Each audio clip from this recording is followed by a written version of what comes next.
Hi everyone, welcome back to the Stitches and Scribbles channel. My name is Erin and I've got a tutorial for you today. So this tutorial ended up being a little bit funky because I accidentally deleted all of my footage of the first time that I filmed it.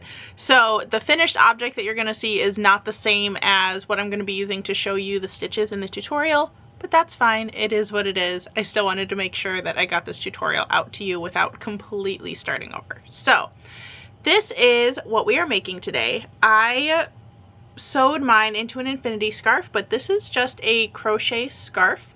I would say that this is for the adventurous beginner.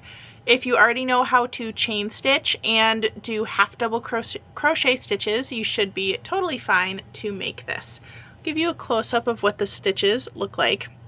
We're doing a half double crochet V-stitch pattern today, so it creates this kind of lacy, intricate look for your crochet stitches without being too challenging. So without further ado, let's dive into the tutorial.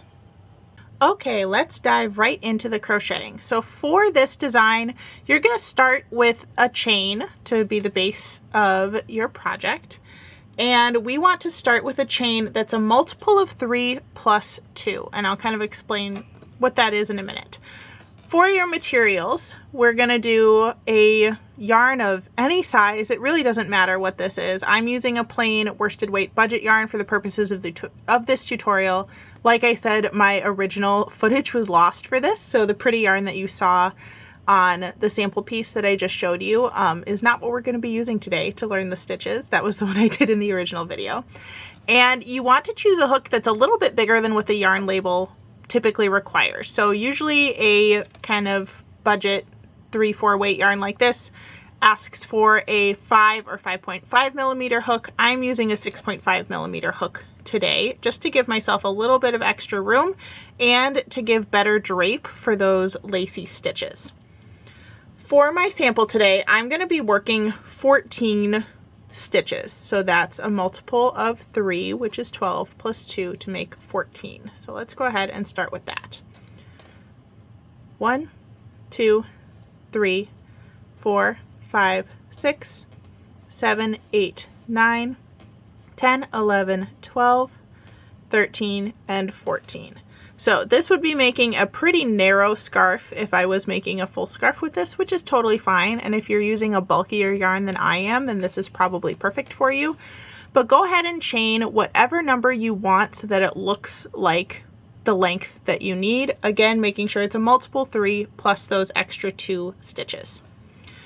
Now we're going to start our actual crocheting. So this first chain is going to count as the base of our first half double crochet. So I'm actually just going to do one more additional stitch. So it's actually a multiple of 3 plus 4, I guess, because we're going to do 2 to make our half double crochet. So this counts as our first stitch, those first 3 half double crochets.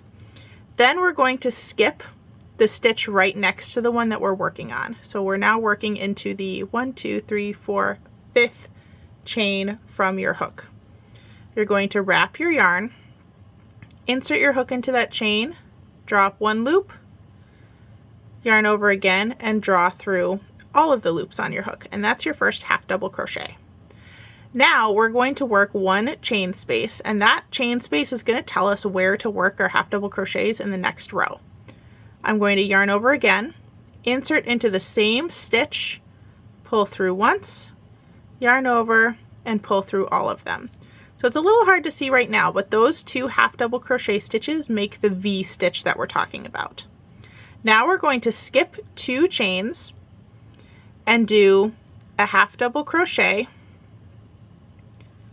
a chain stitch, and another half double crochet in the same stitch. That creates our next V. Then we're going to skip 2, half double crochet, chain 1, and half double crochet. Repeat this until you get to the end of your row. So skipping 2, half double crochet, chain 1, half double crochet. You should get to a point where you have 2 chains left in your row. We're going to skip 1 and do a half double crochet all by itself in that final stitch. Now we can turn our work and we're ready to work row 2. The reason why we have a lonely half double crochet on this side and the chain stitches on our original side is we're always going to have either a chain 2 or a half double crochet stitch worked on kind of the borders going up for this project. So to get started with the next row, we're going to start with a chain 2, and that acts as our first half double crochet, making that border. Then you want to look for the chain stitch that was between the 2 half double crochets of your V from the previous row. So I can see mine is right here.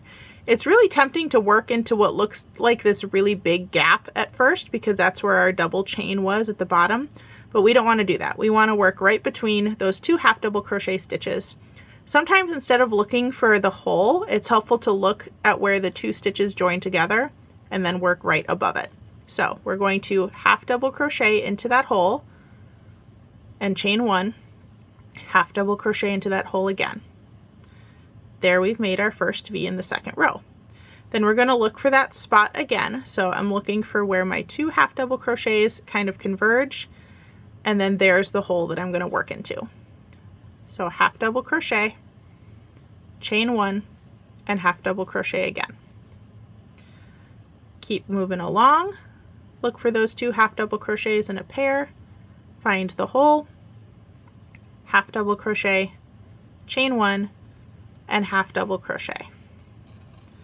I have one more V-stitch to work into, so half double crochet, chain 1, and half double crochet. At the end of your row, you should see a chain 2 from the previous row. You're going to work a half double crochet into the top of that chain. And that's your standalone half double crochet for this end of the row. I'm going to do one more row with you for the purposes of the tutorial. So we're going to start with a chain 2 that acts as our first half double crochet. We're looking for that V-shaped stitch and working into the hole. Half double crochet, chain 1, and half double crochet. Move to the next one, half double crochet, chain 1, and half double crochet.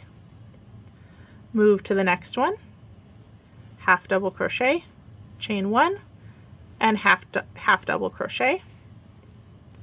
Move to the next one, half double crochet, chain 1, and half double crochet.